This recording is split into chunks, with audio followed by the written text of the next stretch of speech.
All right. Well, if you want to know more about this podcast, just ask ChatGPT. Chat knows everything somehow.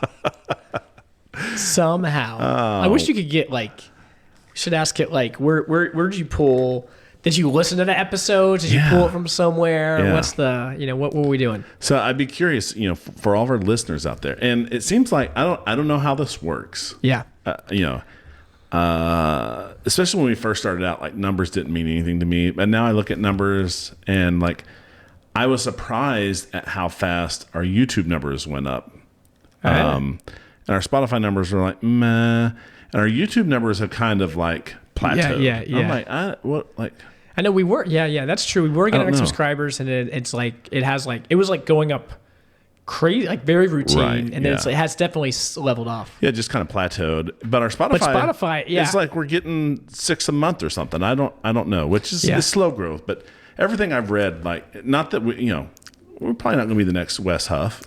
Hey, Wes, we're coming for hey, Papyrus 52, maybe one episode. Yeah, we're on your corner. Watch out. But everything I've heard is podcasts that do eventually make it. They all start off with this slow growth, and then there's this whip that comes up. So I'll just say, if you do enjoy and listen, interaction does help the algorithm. Nice. And we do our best to give you some, both.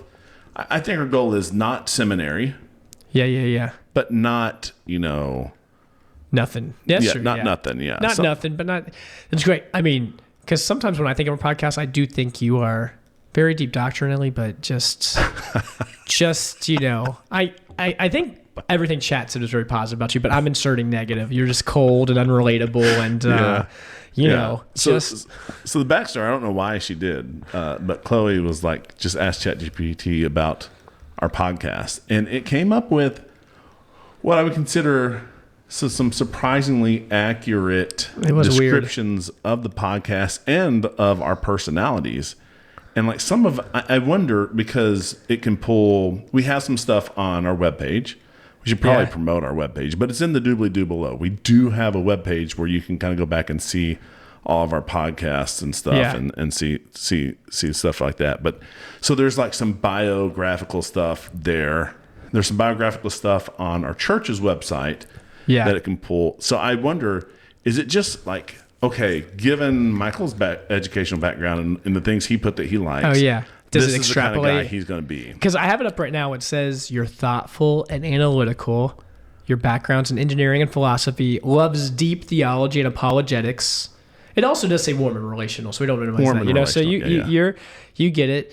It says Zach is engaging and personable. As a physical therapist, I love this, and father. He's very relational, that. Yeah, I'm not a father. Yeah, exactly. It's so funny. Light but serious where it matters. Pastoral and pastoral style communicator are dynamic together. I don't know where Chat got this, but conversational and humble. Yeah, must not been hearing a lot. I'm probably one of the most humble group of podcasters out there. One of my favorite verses Moses ever wrote. That he was the most humble person. Balance of humor and depth. It's great. In short, Michael is the analytical thinker who loves deep doctrine, which is I don't know what that means about me. And Zach is the approachable real-life communicator who keeps the conversation grounded and engaging. Together, they're thoughtful, friendly, and earnest about helping listeners think deeply about their faith. Yeah. So, there you go. Yeah. I'm just curious how it came up with that. No, yeah. If it did take engineer and father and run with it, you know what I mean? You know what I mean? Yeah. These stereotypes we're just going to pigeonhole them in. So I'm curious if you're a listener, you could go to Grok or ChatGPT or Gemini or Claude, Perplexity, one of these. Yeah, and ask what do you know about the Take to a Theology podcast? See what it says. So I'd be interested to know. Yeah, we should have. Yeah, I guess it could look up pictures of it. I would love it for it to draw a picture of us just based on the audio, just see. You know what I mean? That would be crazy. It's great. I bet it would get some Patriots gear on there. Yeah, I'm trying to think. I've had to pick how it would do it. But yeah. Anyway, leave it to Chat. Yeah, and with as often you've you've mentioned it, probably had me like fall in the mouth kissing Tom Brady or something like that. Oh my goodness gracious! Yeah, Tom Brady. Drake, I think, from all I can tell, Drake is a believer. Is he? I haven't Yeah. followed yet to see. Is it like the way he post game interviews or like what? He doesn't say stuff like that. So I don't know if he may, Because that's the best way to tell someone's a true Christian is if they say I thank God first. Right. That's the only way you know. There's no other way. I don't take away from that. No, I think that's good. Yeah. I should not. I'm not minimizing that. But, Yeah. But I did some research, and it seems like maybe he is. Oh yeah. I don't. It's always difficult to make pre-mill, that kind of call. all-mill. That's the most important. Yeah, because I can't get with him. He wasn't post-trib pre-mill, so I was like, Oh my goodness, yeah, crazy. Yeah, so that's our podcast. So we are going to continue on into the analytical. We should ask. Yeah, I was going to say we should ask chat. Who do you think came up with the Descartes series? I bet it would know. That'd be interesting to ask it. Like, which podcast do you think Michael drove versus Zach? Like, just by topic. It'd be interesting. Yeah. Well, I find it. I think. Well, we're just shooting the breeze here. Yeah. I think you can come in on my notes better than I can yours. Like, it's difficult for me to. But it is hard to get into someone's head with notes. Like, what are they thinking when they say this word? It is tricky. Yeah. So on your podcast, I think you do more of the talking than what I do on my podcast, which I try to butt him. I'm like, I don't know, he's got this. It is so hard. I find the same thing with sometimes some of this stuff. It's like, I don't know, like I don't want to just say words just to say words, but you know what I mean? Yeah. So it's good. Yeah. It's great. All right. Well, I think we're going to take it to the next level. Let's fire up that twangy music.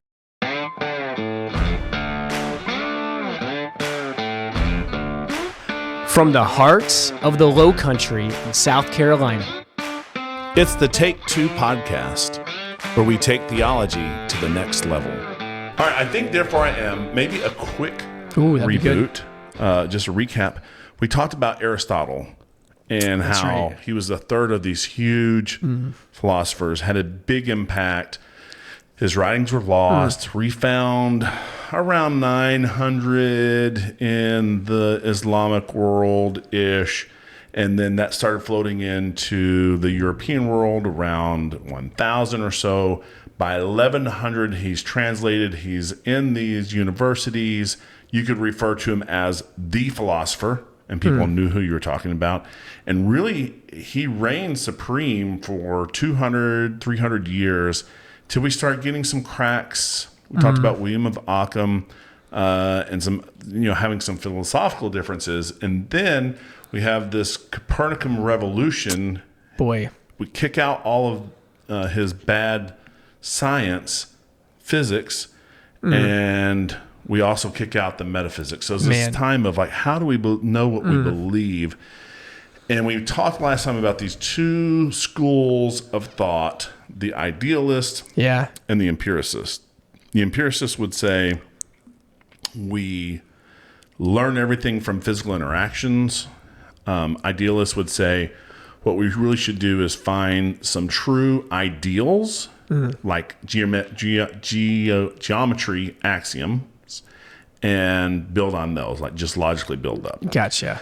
So Descartes is one of those idealists. He's a mathematician as well.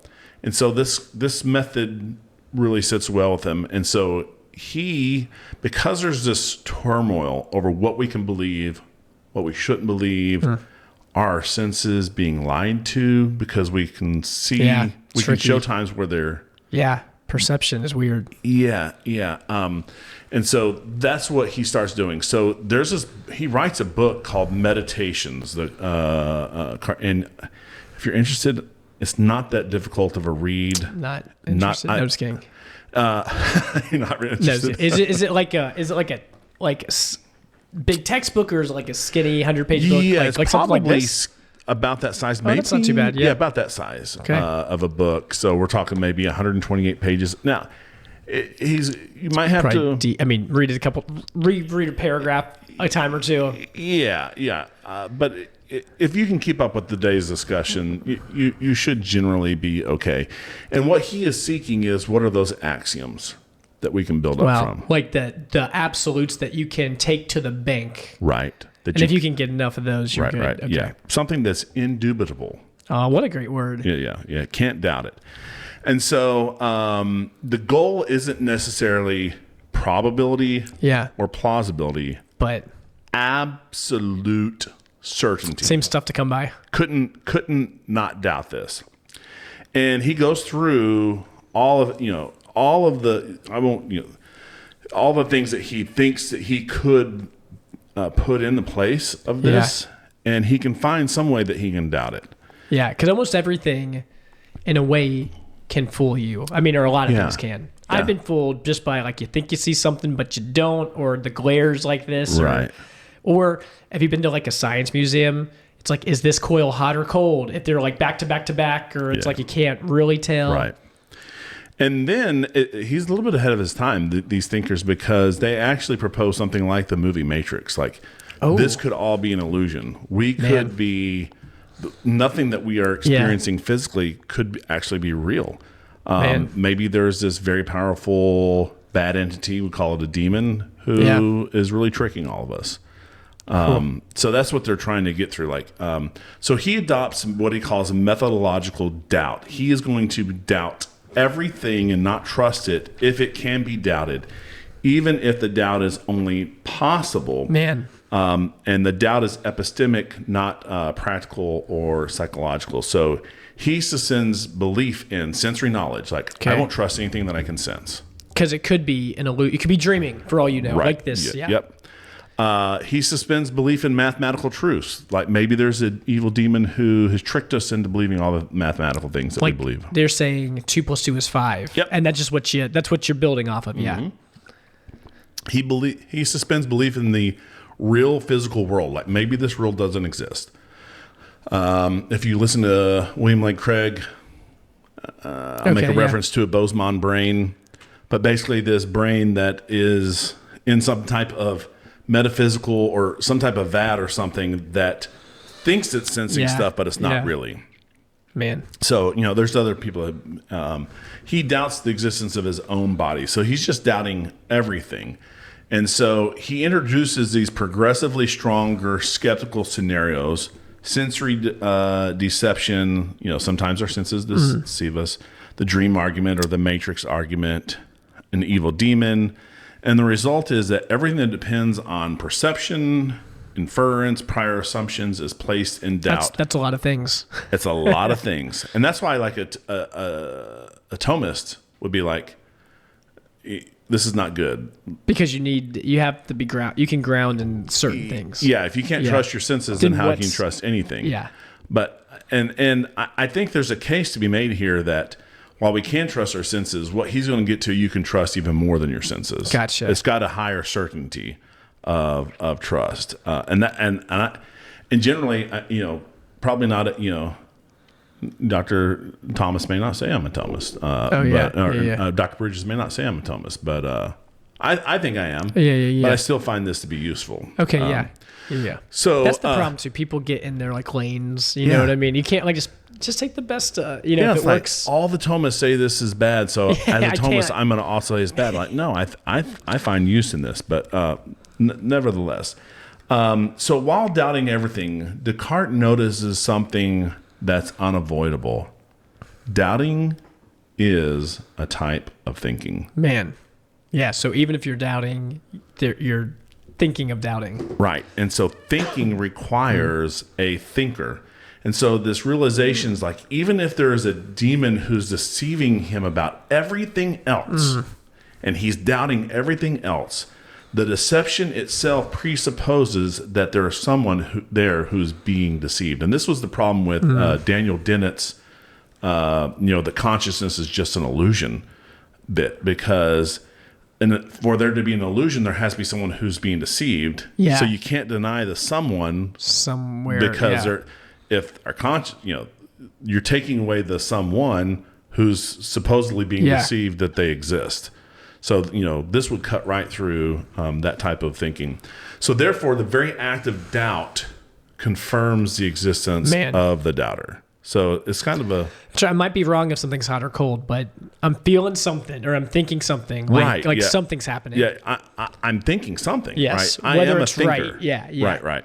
And so then you get this famous formulation. We hear in English, I think, therefore I am. We all would the say, time. We Everyone go around can and say that and Descartes, you just have no idea. No, exactly. Yeah. Yeah. It's like you're in a class in high school. That's like the matching question. You're just like, that's all. You don't need to go much deeper than that. Yeah. And then in the original, what he wrote would be cogito ergo sum, which I think ergo is gets translated right into English. Cogito, you can think of cognate, so I am thinking, and sum just means to exist. So it's a fairly easy translation. Cogito ergo sum. There you go. I like it. So important clarification, Descartes does not present this as a syllogism. It's not, all thinking things exist, minor premise, I am thinking, therefore I exist. Instead, this is like that axiom, like the axiomatic geometric premise. It's an immediate, intuitive knowledge. The truth is grasped directly. It's self-evident. It's known in the very act of thinking. Could I just say, I don't think I exist? Yeah. So that would be self-contradictory. But yeah. Yeah, because you can't not exist. The cogito cannot be doubted without a contradiction. To doubt, like what you're saying, to doubt that I exist is itself an act of thinking. The act confirms the truth that's being doubted. So even deception cannot undermine it. If I'm deceived, great. I must still exist to be deceived. And so the certainty is not inferential. I'm not inferring it based on anything else. It's not I don't need a more basic foundational thing. It's not sensory because I'm not feeling my way. Yeah. It's not depending on memory. Like this is one of the things. Like, what if all your memories? There's no way that you could really know. Yeah. That everything that's 5 minutes old and older existed. Right. You could be being tricked into believing all that history. Man, now I'm doubting everything. But if you're doubting, you still exist. That's like going back to what he was aiming for, foundational, certainty, absolute. That kind of like gets underneath all these other things. Right. And it's present wherever the act of thinking occurs. So even if we don't know if it's in this plane or another plane of existence, there's some place, some way that this thinker is existing, and so he exists there. What the I in cogito means at this stage, Descartes does not even claim that he has a body, that he has hands or eyes or a brain, that he's a human being. It's just that there is a thinking thing. Just basic. Foundational, Yes. Res cogitans. And that thinking includes doubting, understanding, affirming, denying, willing, imagining, and perceiving. So hopefully, like to me, talking about this, I get excited, get a little chill bumps. It's like, wow. You got chills too? Not just me?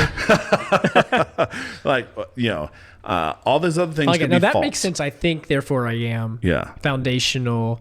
Because you can run into, I remember hearing that, and you can mean something very different. Right, yeah.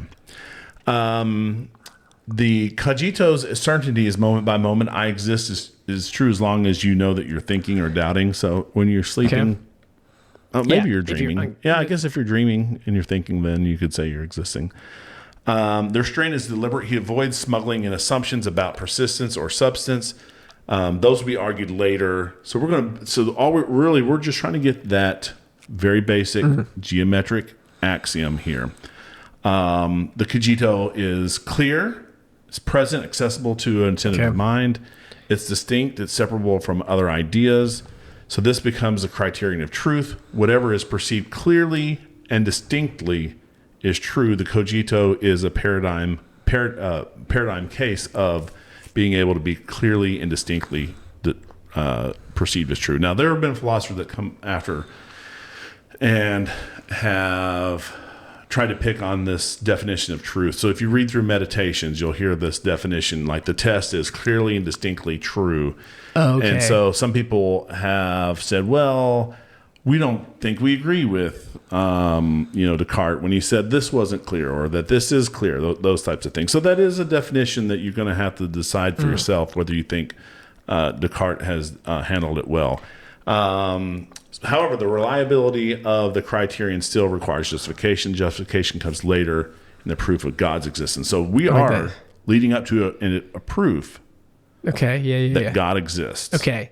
Based on the fact that I think, therefore I am.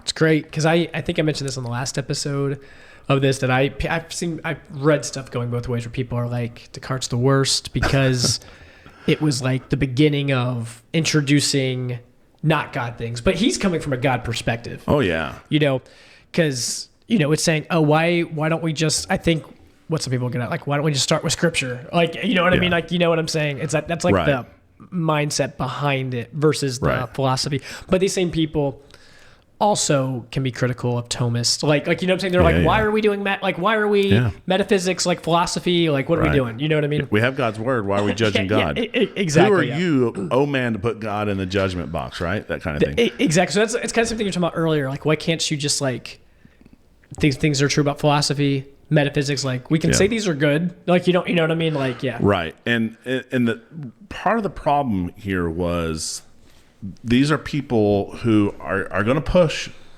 they're going to push the pendulum a little bit too far, but for hundreds of years you believe things based on authority. This person in authority said it, there's no reason to question it, you believe it.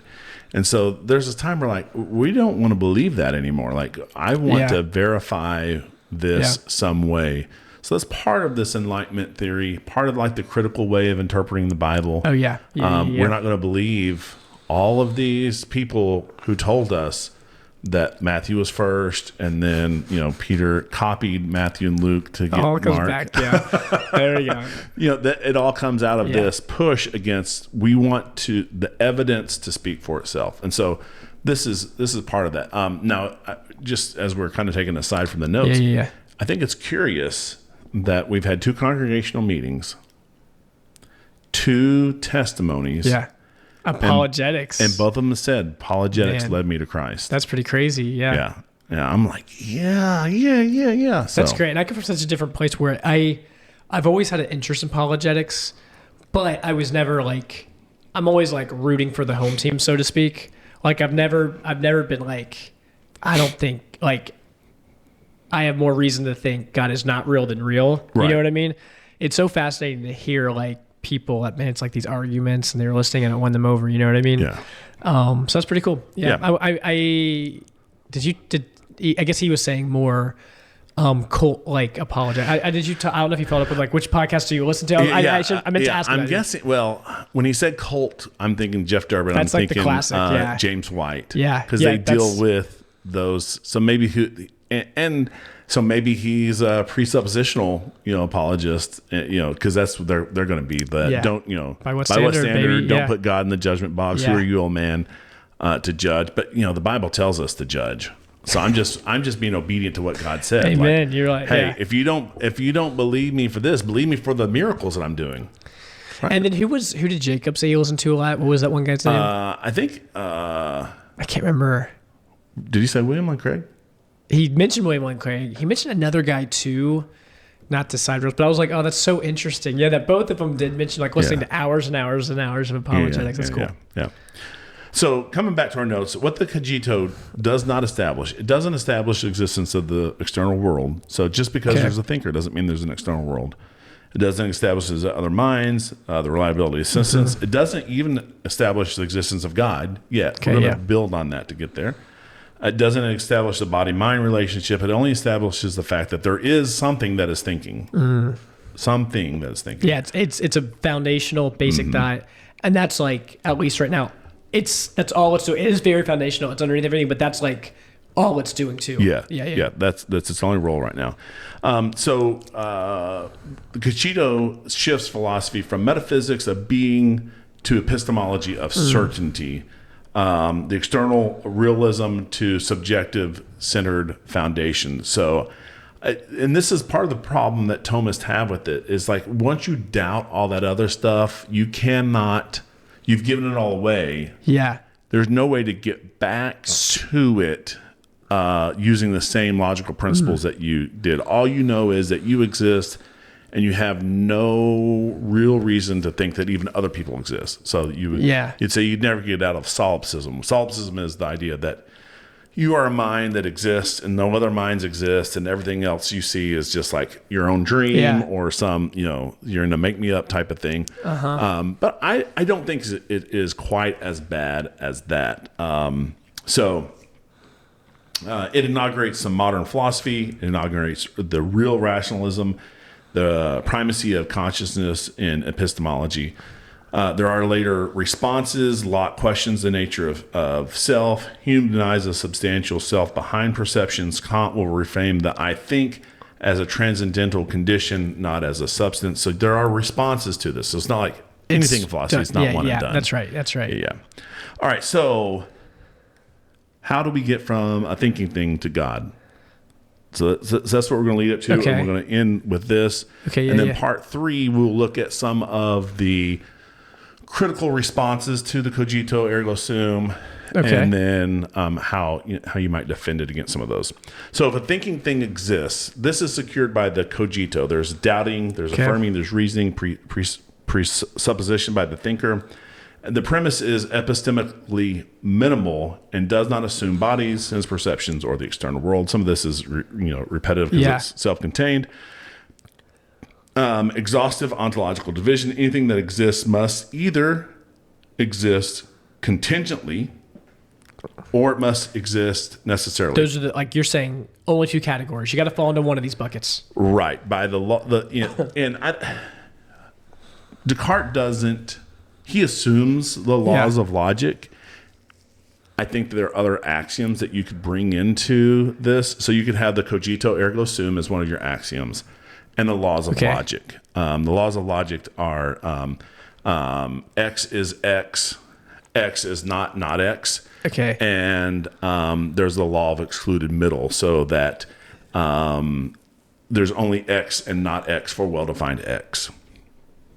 Those are the laws of logic. Okay, gotcha. Just 3 laws of logic. Yeah, that's there's the identity, there's the non-contradiction, and the law of excluded middle. So by the law of excluded middle, this thinking thing, this res cogitans, it either has to be necessary or not necessary. The word we like to use for not necessary is contingent. Gotcha. And so you could imagine that, what's the most likely scenario? Is Descartes a necessary thinker, or is he a contingent thinker? So, you assume the thinking thing exists contingently by the principle of sufficient reason, or at least a casual version of it. Whatever exists contingently has to have a cause of its existence, right? So if you have, there's a phone, it exists contingently. It could have not existed. There has to be a cause for how it came into existence. Well, the same thing we can say. Descartes is a res cogitans. He's a thinking thing. But he's contingent. So there has to be a cause for him to be thinking. Therefore, the thinking thing has a cause of its existence. Number 4, the cause of the thing must either itself exist contingently or exist necessarily. And if it is contingent, it likewise needs a cause. And so then this generates this chain of... This thinking thing has a thing. It just goes on and on and on. You got it, forever. Right. And so we reject the infinite regress. And so that means that somewhere at the end of this the series must terminate in a cause that is not contingent. And the other way we say something that is not contingent, we say that it is necessary. And so if we have a necessary being, it exists by the necessity of its own nature. It does not derive its existence from another. It is the ultimate explanatory ground of contingent beings. You could even make an argument that you can't have 2 necessary beings. Oh, like you literally... Because their characteristics overlap. Yeah. So you can't distinguish 2 necessary beings if you truly understand what it means to be necessary, because then they have all the same, I'll say the word properties. Thomas don't like saying the word property, but they have all the same characteristics. Gotcha, The things I can say true of this necessary thing and the thing I can say true, this necessary thing are all the exact same. So you can't, they're identical. And so this necessary being causes or grounds the existence of the contingent beings, including the thinking thing, which we began with. So therefore, we arrive at that necessary being as God, a being that exists necessarily, is uncaused, is the ultimate ground of contingent existence. This fits the classical definition of God, therefore God exists. So there are some assumptions with this argument. It assumes a real distinction between contingent and necessary existence. It assumes this causal principle that something, if it exists contingently, it has to have a reason for its existence. It assumes the possibility of an infinite regress, the impossibility of an infinite regress of purely contingent causes. So we could use some other arguments to show why you can't have an infinite regress, but we're just assuming that right now. Yeah. It does not assume sensory realism. It does not assume empirical cosmology. It does not assume Aristotelian forms. It does not assume Platonic forms. It does not assume a thick account of natural causation. So really, it's very stripped down. A thinking thing, it exists contingently. There has to be a cause for it to exist. That can't be an infinite regress of contingent things. It has to stop with a necessary thing. When we think what it means to be a necessary thing, that thing looks and smells and acts like what we call God. Okay, yeah. Therefore, God exists. Boom. Yeah. I love it. I know you just said a minute ago. So what are we teeing up for next time? So next time on this. Yes, subject. that's what I mean. Yeah. So we're going to look at some of the criticism of the argument and then try to maybe answer some of those. And with any argument, there's strengths and weaknesses and things that you assume. And so we'll look at that. And can we get back to a real world from this? Yeah, because this is foundational, but you're still kind of, what's that even mean? Yeah. Well, yeah. Okay, that's good. Yeah. Awesome. There you go. There Descartes 101, Cogito. Yeah. Hopefully you didn't get lost in that. It makes sense all along the way. I think it did. I think the first half made total sense, and then I think we went quickly at the end with some, but I think it all makes sense. Yeah. Like, I think, it all checks out. Like, I'd be curious, maybe some of this will be brought up in the criticisms. Yeah. Like, I would like to know more about contingent, necessary. Are these like, right?